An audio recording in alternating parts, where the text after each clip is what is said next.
Welcome to the Banker Lamp. Please enjoy the video. You start by confirming your device supports Touch ID and that you've enrolled fingerprints. This unlocks app-level authentication. Once done, open Settings and register 1 to 3 fingers you use naturally because consistency matters.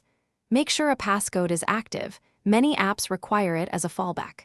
Finally, toggle Touch ID options for iPhone unlock and the App Store so the system trusts the sensor. This prepares apps to request. You now give specific apps permission to use Touch ID. First, go into the App Settings or Account Security area. Many apps list biometrics or Touch ID there. Once you toggle the option, the system shows a prompt asking you to confirm with your enrolled finger. Scan it.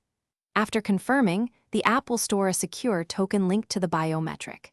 If an app doesn't show the option, make sure its latest version is installed and that system biometric access is enabled. You finish by testing Touch ID inside each app, lock or sign out, then choose Biometric Login and tap the sensor. If it works, you're done. If not, make sure the finger and sensor are clean and try again. Once done, re-enable the app's Touch ID toggle or re-enroll a fingerprint if necessary. If problems persist, restart the device and update both the app and iOS.